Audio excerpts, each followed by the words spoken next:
Hello, family. Thank you for coming over to the house tonight. And just kick off your shoes and relax your feet.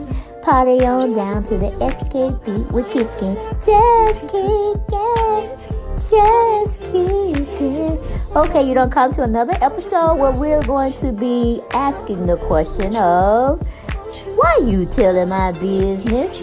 Don't be telling my business. Why not? Because a can and a can, a can, and a wheel. Now we're off to...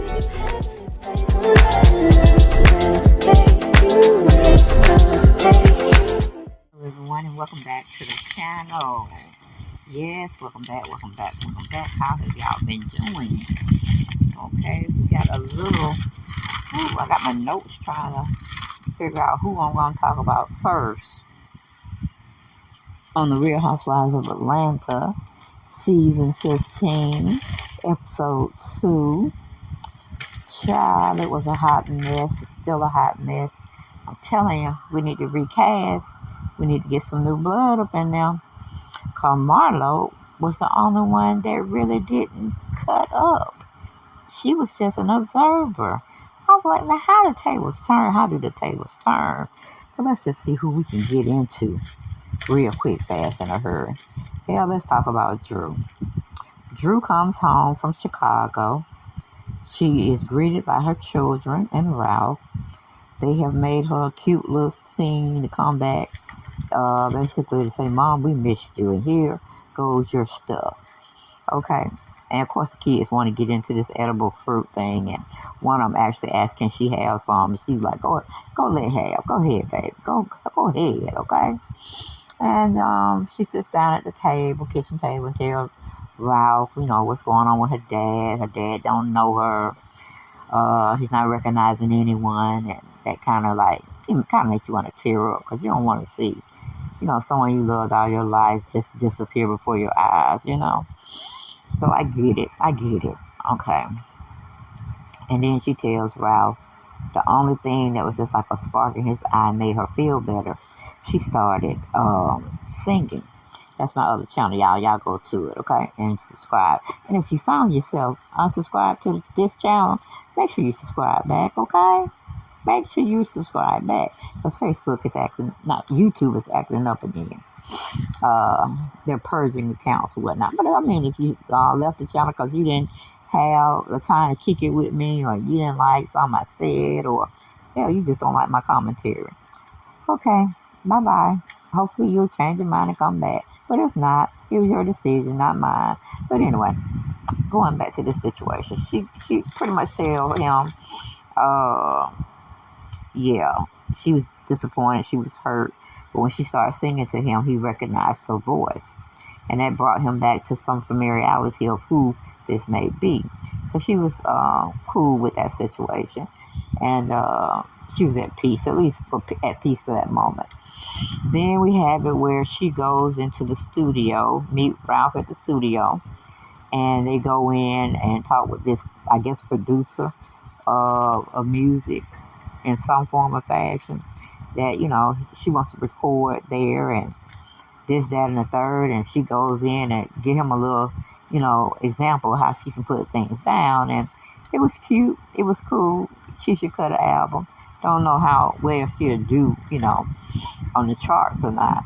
But it just is what it is. You know what I'm saying? So, and she went on and told us, we as the viewers, that that's where her and Ralph used to have most of their dates, in the studio or singing, and he's composing music to what she was singing, and it was just a good relationship. And she lies to us and tells us being in the studio, well, then again, it might be her truth, but it was piss poor all the same. She was saying that they're getting back together. Because they do have one thing in common, it's music. And they're at a good point right now in their marriage. And, with us knowing that she's going through a divorce and stuff like that, it kind of puts everything out of perspective. You know what I'm saying? Like, okay, this happened before she had told us that she was, pretty much leaving him, or he believing her, whatever. You know what I'm saying? I'm like, good riddance.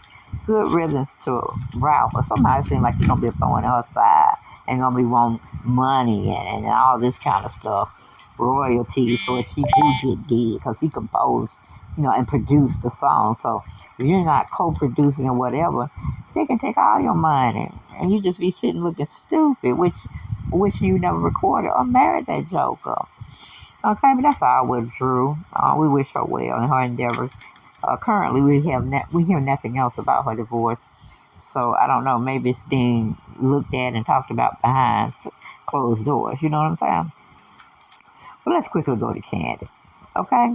I don't know what the hell Candy's still talking about Courtney for. Candy, you got more to lose than Courtney. You should have paid her no mind, because when you set up there talking about you want to headbutt somebody that is quite taller than you, like, what are you going to headbutt? Her titties? Her breasts? Because what you going to have somebody let you step on a stepping stool so you can headbutt her appropriately? Like, if you don't sit yourself down talking about you going to do violence to somebody, bodily harm, girl, you'll be hurting yourself and your brand. And you'll be back to zero. So stop it. Stop all that mess. And what we going to do about Todd, girl? What are we going to do about Todd? He loves trying to open up these businesses. He even said out of his own mouth that the businesses that he's in with you, that's the most he made in I don't know how long. So that's a telltale sign, Candy. You're going to have to put your foot down. You're really going to have to put your foot down and say, I'm not doing anything else until you complete these other projects, because I'm still looking for that trucking company. You remember he bought the truck, saying he was going to try to learn the ins and outs, so when he do hire men to go and, I don't know, get stuff, I really don't know, or helps people bring stuff to wherever they need it. I don't know what Todd doing out there. But then he wants you to help him produce a show or a movie. And I'm like, is he talking about he wants you to finance something on top of everything else you financed as well? Girl, I don't know where we're going with Todd. He looking pretty bad this episode in my book, Candy. You're going to have to choose, in a sense, family or your businesses and all this stuff about trying to get an EGOT, because you got your kids over there wanting you at home. We ain't heard from Baby Blaze right now, because she don't care who she loving on, as long as she can get away with all the shit she trying to do. That damn Blaze. She be playing, she be singing, she be drawing, she be like, don't get in my way, okay? I don't care who's here, I'm going to do what I got to do, all right? Y'all know who my mom and dad is. But Ace, he's missing his mama. And he's going to remember all these days that you were not there for him. He don't want no telephone call. He don't want no video chat. He wants his mama there. So, Ken, you really going to have to do some soul searching, because in your race to the EGOT, you're damaging your kids in a way mentally. Because the only thing they can sit there and do is repeat what Riley had said to you. I want you at home, mama. Why are you going? I need you here. This is stuff that you want for us, but this is not stuff we asked for. Just as long as you got a roof over our head, decent clothes to wear, shoes on our feet, food in our bellies, and your love, that's all we want, mama. So I think Candy is just chasing all this, trying to solidify herself in the world today, in the music industry and the film industry, and it's taking her toll. Because I'm thinking, baby, you should have ran for this EGOT before you started having children with Todd. Because both of y'all are career driven, and we all know shit ain't gonna happen that way.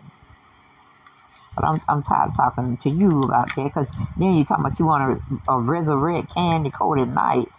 Yeah, you already got speak on it. You're taking on too much. You're taking on too much, Candy, and you're tiring yourself out, girl. Don't have no heart attack trying to chase your dreams. Be there for your children. Sonya, I don't know. I'm getting strange vibes from your husband. I think you need to go see what's going down in Texas, okay? All your family members that are living with you, they want to go and do something else. So you need to straighten your shit out, okay? Because Ross don't really want him there. He just ain't saying that. The mama and dad are ready to go move to Florida and get their son on. Your sister's too through with you. Let me see. And you're sitting there just wanting them to take care of everything for you. While you go and do what you feel. You and Jan in the same boat. Y'all trying to chase dreams and aspirations, but you got kids. You got kids. Let me see. Kenya. We're just gonna let Kenya be Kenya. She was picking them up and setting them down, like Twirl would do. She got Martell straightened out. Told him he ain't nothing but a effing cheater, and that's all he ever gonna be. You can't talk to Sheree. Sheree just in her own little world, her own.